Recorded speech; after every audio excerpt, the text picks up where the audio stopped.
സുബ്ഹാനല്ലാഹ്, ഞാൻ ഈ അടുത്ത് നമ്മുടെ നാട്ടിന്റെ സമീപത്ത് നടന്ന ഒരു മുദ്രാവാക്യം കേൾക്കുകയുണ്ടായി.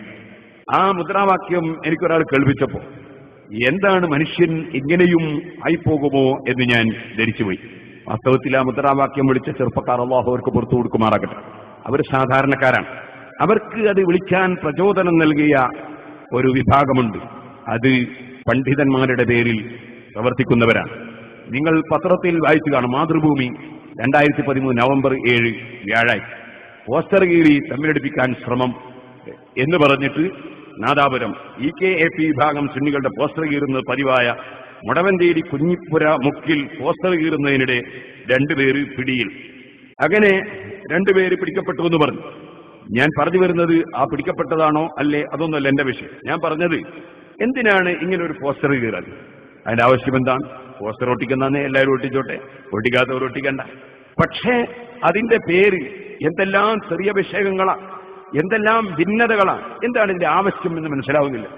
ഞാൻ ആ മുദ്രാവാക്യം നിങ്ങൾക്ക് കേൾപ്പിച്ചാൽ അത് മോശമാകുമോ എന്ന് എനിക്കറിയില്ല. ഏതായിരുന്നാലും അത് കേൾക്കണമെന്ന് ആഗ്രഹം ഉണ്ടെങ്കിൽ ഞാൻ കേൾപ്പിച്ചുതരാം. കേൾപ്പിക്കണോ? എന്നാ പിന്നെ ഒന്ന് കേട്ടോട്ടെ, കുഴപ്പമൊന്നുമില്ല. എന്നെ തന്നെയാ പറയുന്നത്, അതുകൊണ്ട് വിഷമമൊന്നുമില്ല. ഞാൻ പൊരുത്തപ്പെട്ടിരിക്കും, നിങ്ങൾ ബേജാറാവുകയും വേണ്ട.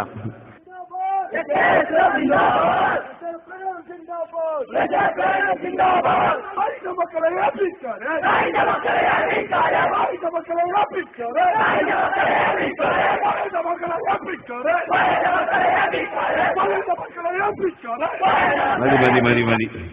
അപ്പോ ഈ ഒരു രൂപത്തിലേക്ക് നമ്മുടെ മുസ്ലിം സമുദായത്തിലെ ചെറുപ്പക്കാരെ അധപ്പതിപ്പിച്ചത് ആരാ? ഇനിയുണ്ട്. എന്നെ സംബന്ധിച്ച്, എന്റെ താടിയെ സംബന്ധിച്ചൊക്കെ വളരെ നന്നായി പറയുന്നുണ്ട്.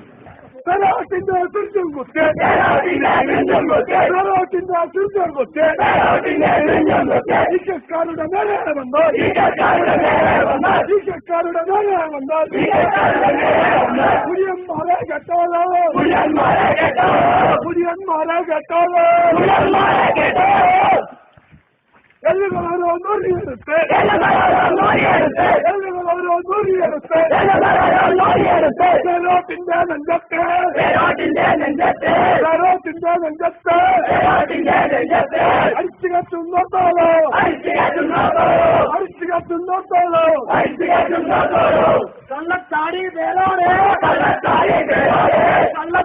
പേരോടെ പിന്നെ കണ്ടോളാം.